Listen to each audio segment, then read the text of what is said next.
your jury images are normally of work that has sold long before you get to the show you've applied to. And they need to be meticulously prepared. Backgrounds need to match. It needs to be a uniform body of work. Comparing that to actual photographs of work that you now have for sale. These do not have to be jury images. They should just be, you know, good photography, good quality photography. The work should pop from the background. The backgrounds don't have to match. The work just needs to be inviting enough that somebody would want to buy it. And I think when we originally shows, you know, used to promote artists' website, or they used to promote their artists in their, for a while, shows were creating apps for iPhones where they were showing the show, you know, the artist's jury images. That you can't buy anything from something like that, because that's work that the artist had like 6 to 8 months or a year in advance prior to them applying to the show. So, you know, that's why it needs to be a whole different mental, you know, approach to this. Enough.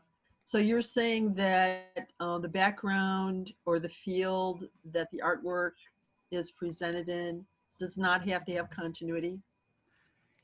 When you walk into your booth, you see 10, 12 pieces that are all different. And some people have different framing, some have different matting. It doesn't stop the piece from selling. But if you were to put those in front of a juror, then you'd want everything to match so that the jury would spend less time looking at your work. In other words, you know, the booth picture, it needs to have as few distractions as possible so the jurors spend less time looking at it. And it's the same with the artwork. They need to look at your work, judge your work, and then give you a score and move on to the next artist. There's always a time frame. None of that is available. That time frame is not there when a customer comes in your booth and is looking at the work.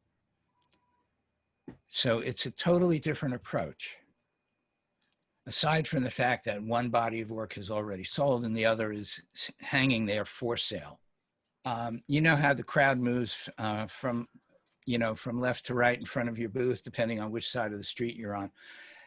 So you have your two strongest places are the first wall that they see, the far wall when they walk past your booth, and the back wall. So those are the pieces, those are the places you put your strongest pieces in the booth. And it's the same thing. And then you hang your work so that pieces can sell together. What are you creating for the virtual show? You know, if it's a wall of artwork, it's basically the center, but just above, just at eye level.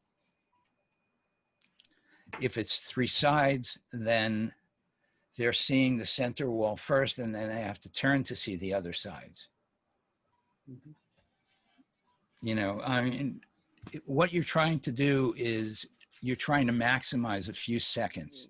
Are we talking about a booth shot that's shown on Zoom? Or are we talking about a series of images? So is it Zoom or we're talking virtual? I mean, which thing? Right. Well, Zoom is virtual. Well, I understand that, but are we talking about a Zoom conversation or a virtual show? Right. I think she's talking about a virtual show. Yeah, I think the goal is to come up with how to create your images so that you can sell online. So that would include virtual shows, social media, etc. Right. And your website. Yeah. One of the things I suggested a few weeks ago when we had a similar discussion was every time you're at a show, take a picture of your booth and put that up into your virtual booth page on Eventany or whatever other platform you're using. So if you're sending people there, they'll recognize immediately that who you are. And it doesn't have to be a great picture, but it just has to show them what they remember from the show they were at. what do you think? Should there be Sharon described that you could have 100 images on the virtual body of work, right? Mhm. Unlimited. That's almost Um, right. It's Well, unlimited. right. So do you think that if you're putting up images for a virtual show of your work, that you should limit it?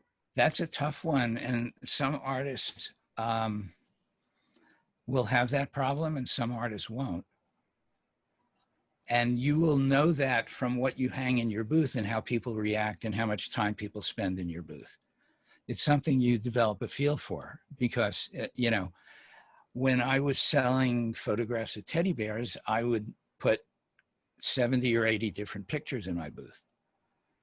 But if I was selling still lifes, I would have maybe 15 or 20 pictures in my booth because I knew with the teddy bears, people were going to buy more than one. And the more that I offered them, the more they would choose.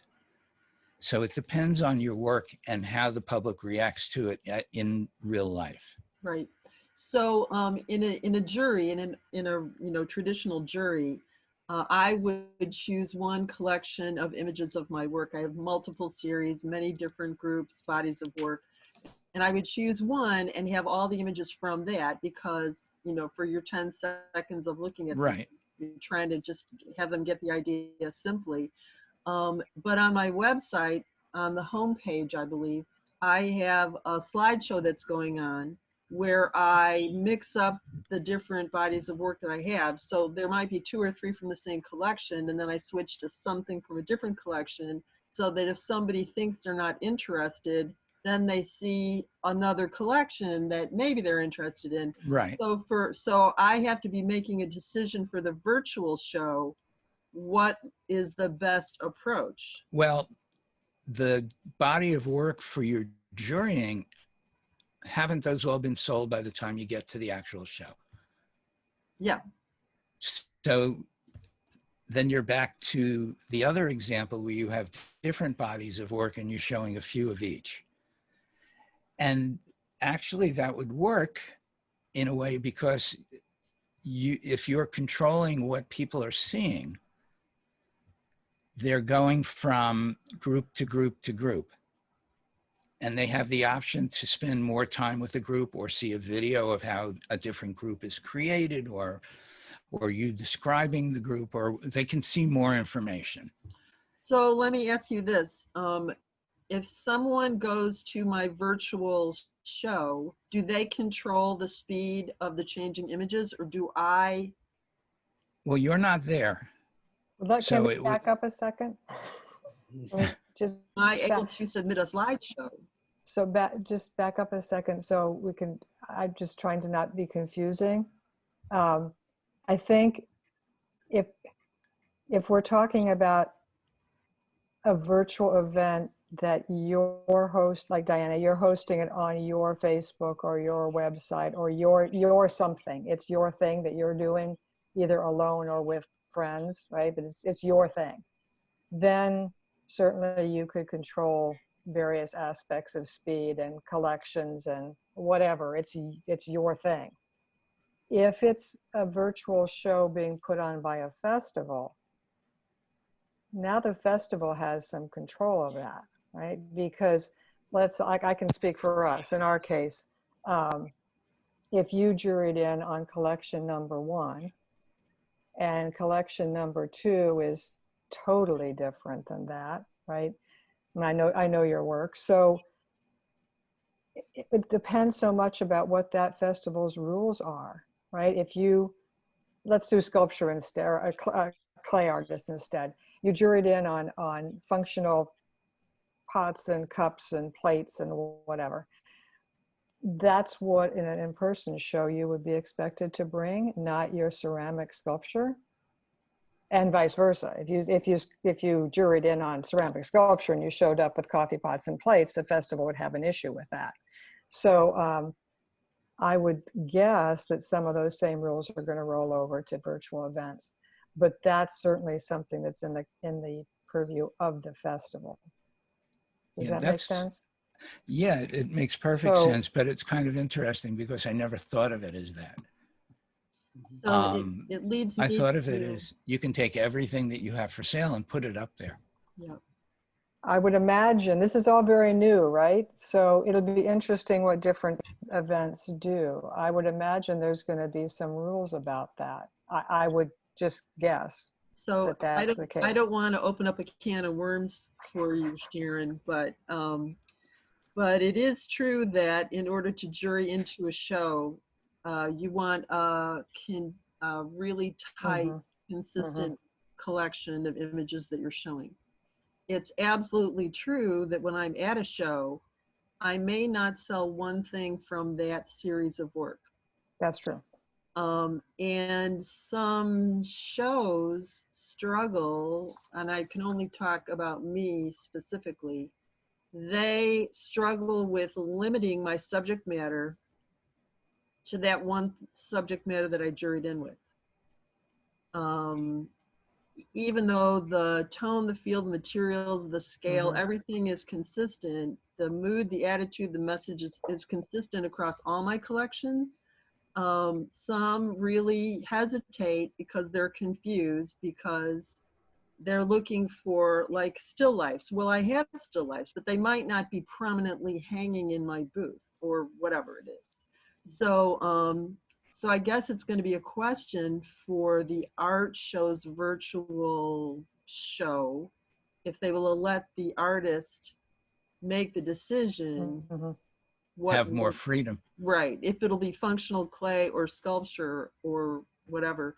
I do know that there has to be some kind of rule, because you don't want what I saw when I was a juror for a major show, that the images were bronze sculptures that were figurative, but the booth shot was strung beads with the sculptures in the background.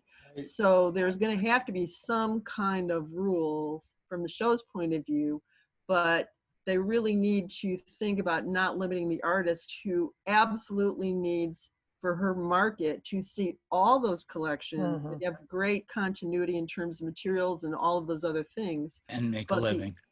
Yeah, in other words, I can't just earn a living on sunsets. Yeah, so Right, I understand that. And I think it's going to be, I was just trying to say it's going to evolve here kind of in the same way that in-persons do. And like you said, the strung jewelry with the sculpture, right? I mean, most other artists like you would probably find that not appropriate, the same way as if you juried in on your great work, but what's predominant on the virtual shows, a whole bunch of note cards made out of your work and mouse pads and coffee cups, and then, oh, by the way, I actually have the paintings. Exactly. Right? You don't want that to happen, because that, to me, that threatens the integrity of the virtual show. So, well, and those are all reproductions.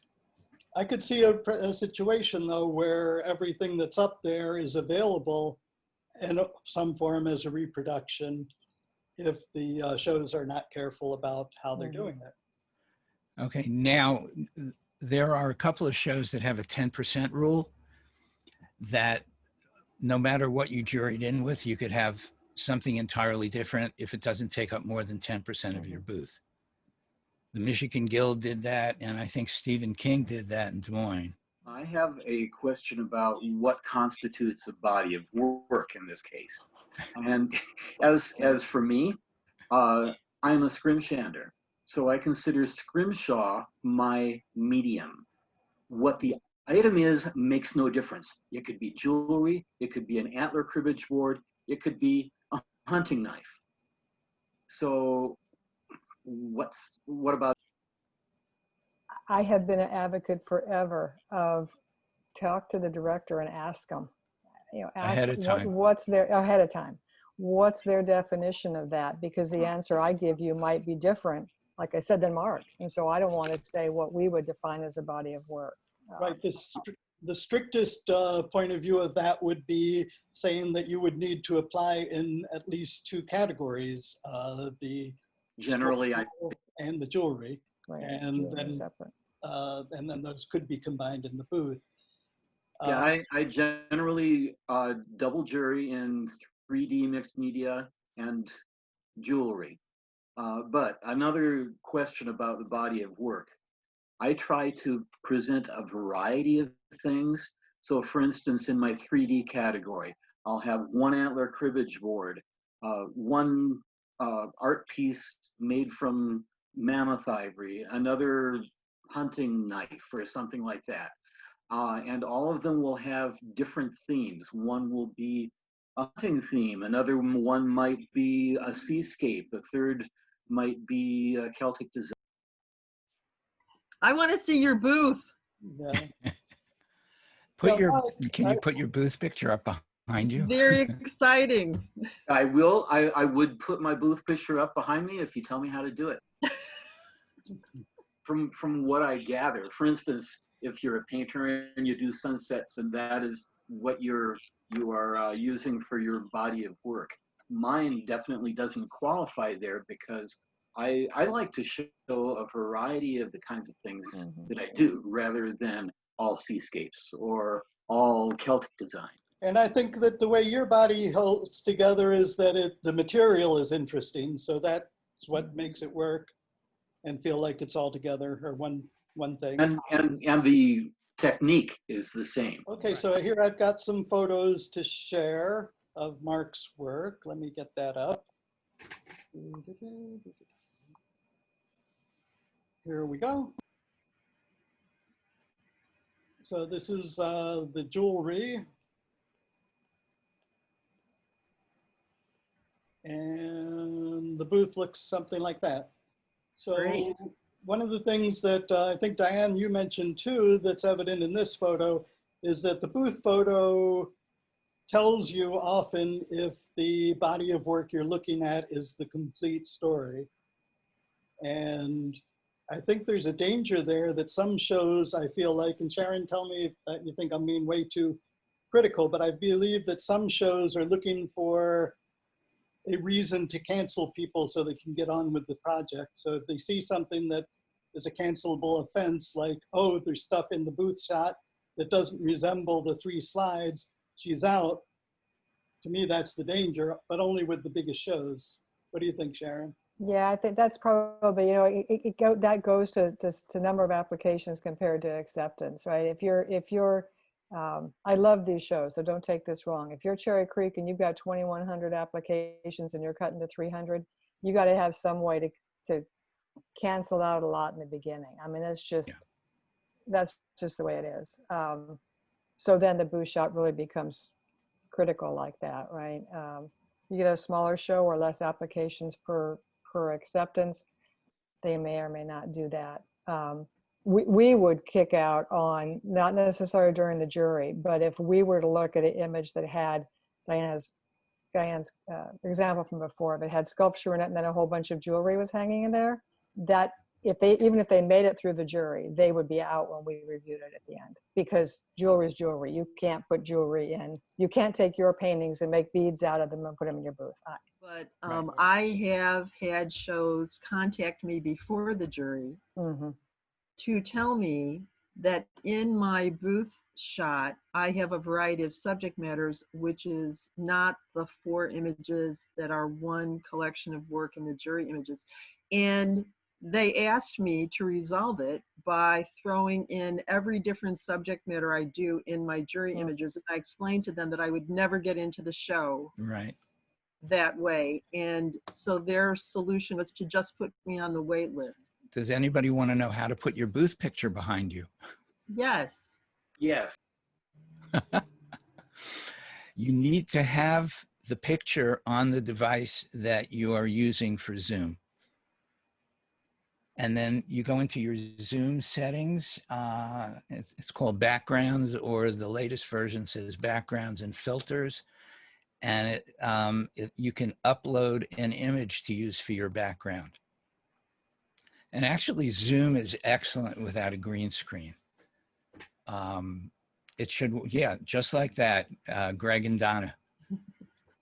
Yep, if you look under stop video, next to that, there's a little up arrow you can click. And from there, you can choose your virtual background.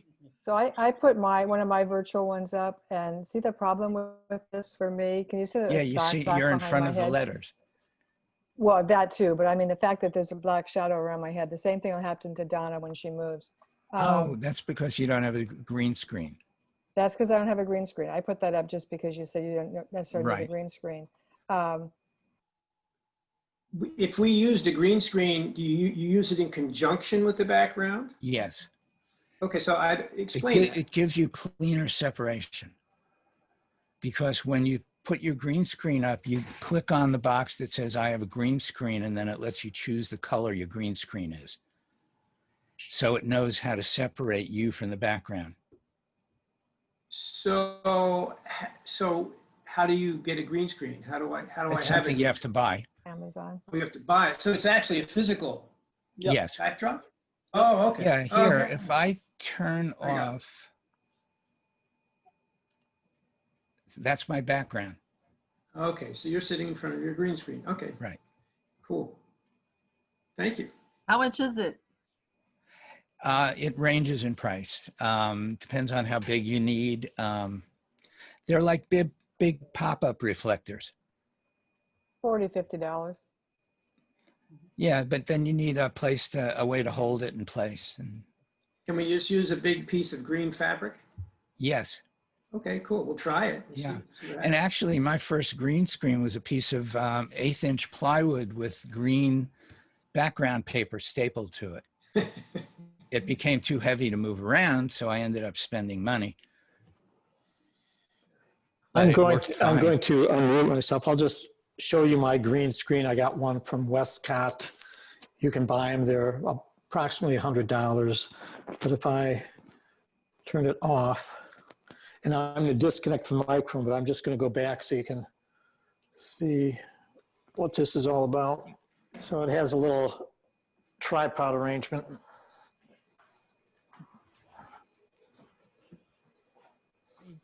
I was limited in the space in my office here, so I had to get something that was 4 foot tall by 6 foot wide. I couldn't go bigger. Does just a solid color of any color work? Light. Well, yeah, as long as you're not wearing that color. So Larry, I've got some of your photo samples here that I'm going to pull up. So the message in that is that you want to make sure that the photo looks a lot more like your artwork and less like this. Right.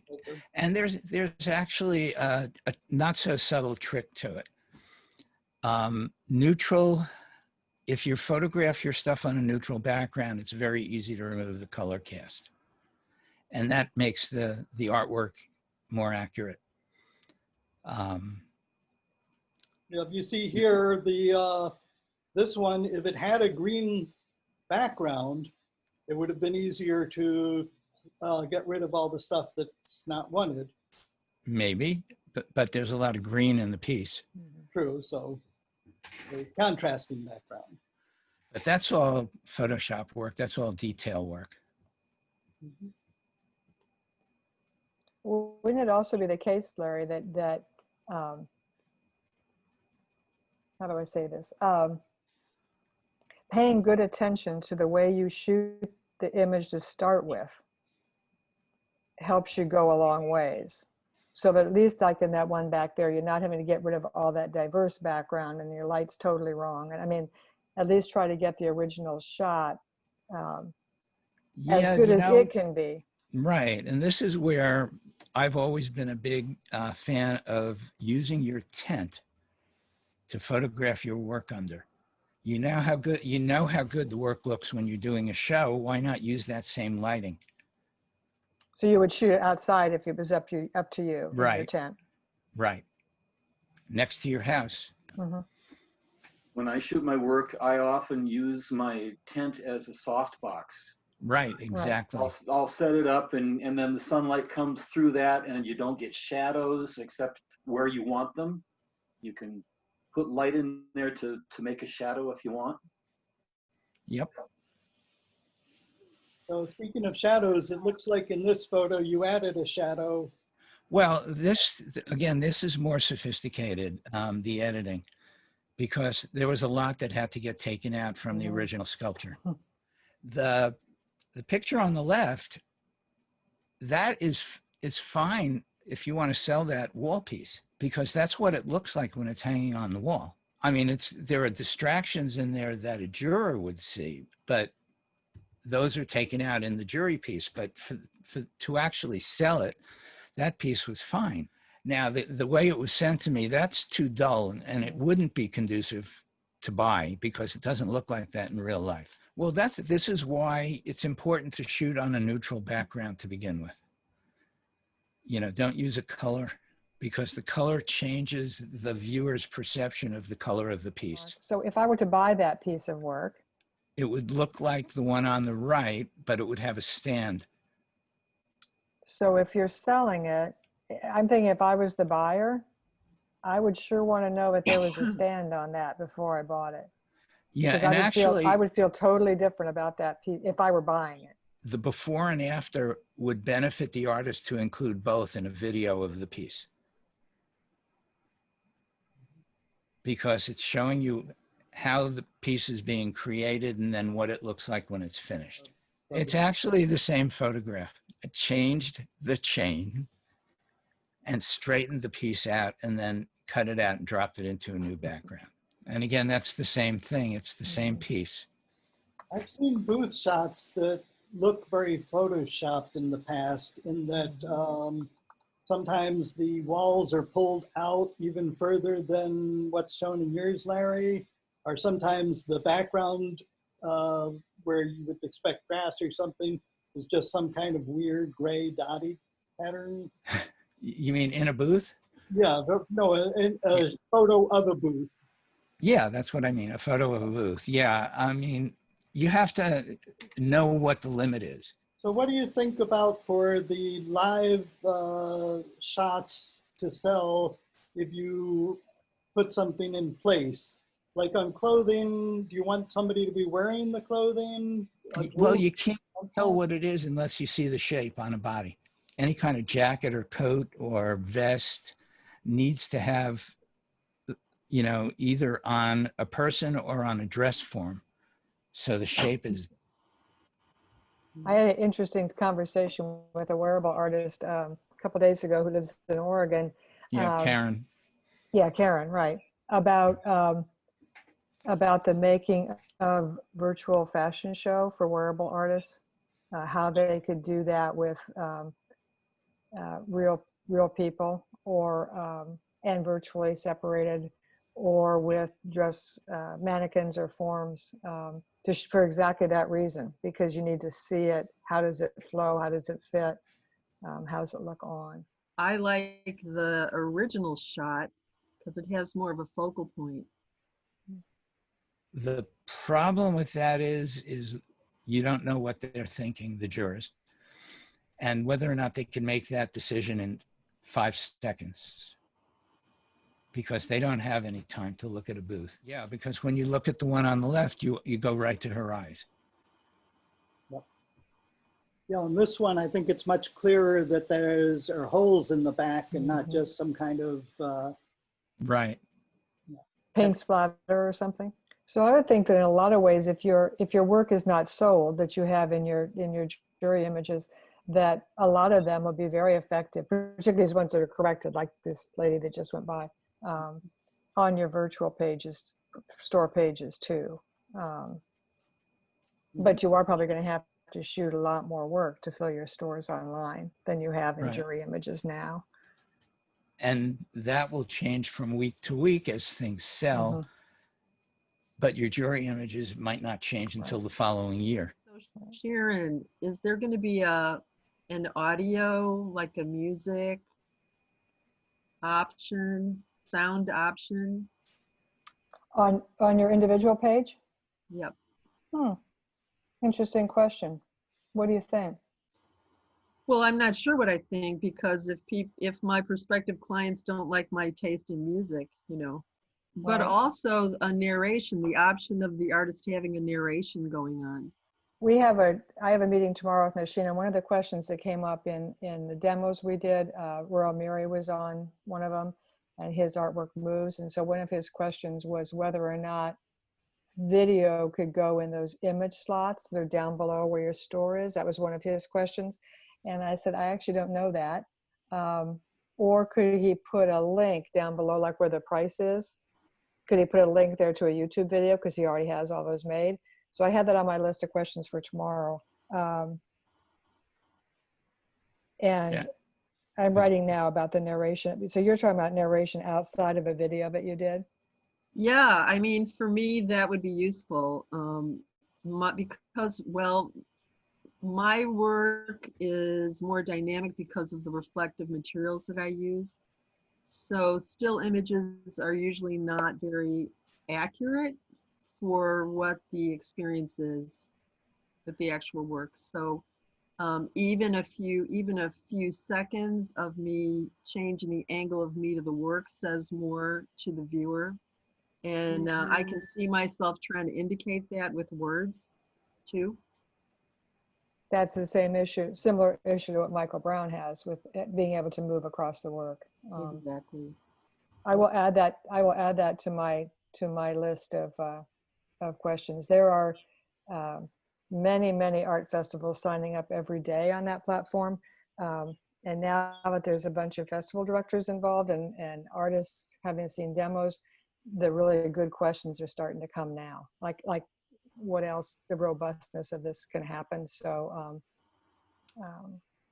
And somebody had a question a minute ago, or comment a minute ago about what would sell better. I think it was price-wise or something like that. I think we're going to have a really good chance here of starting to see that, both overall and by artist, of you seeing it.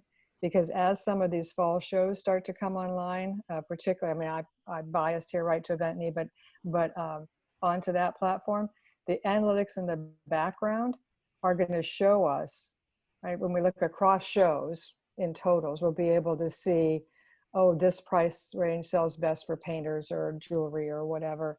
And artists will be able to see, I'm sure we can draw some data out of them to say, well, this is what's happening for ceramic artists. This is what are happening for painters.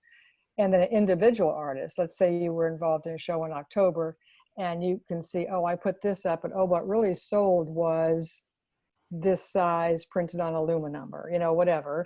And then your next one, you adjust that, oh yeah, that sold the best. And now my something else is selling well. So as time goes by, just like in an in-person show, you start to know that if the work you take to Fort Myers sells in one way, but the work you take to Detroit sells a different way, well, then you're going to take different work, right? You do that now in person. You vary somewhat depending on the audience. So I think that's going to start to come with analytics on the virtual ones. Yeah, go ahead, Michael. My question for Eventany, can I start setting up a store now, or do I have to wait till a show is already participating? I happen to know the answer to that. I didn't know that 2 or 3 days ago. Yes, you can actually. Awesome. Start setting one up. I don't know whether the links are out yet. I know they added that ability a few days ago. So you can build it, and then obviously it just sits there until a festival clicks that we've taken Michael Brown, right? I mean, Gotcha. so it's just sitting there. Here, I just put my contact information up if anybody wants to contact me afterwards or anytime. Harry, thank you so much. Appreciate everybody coming by.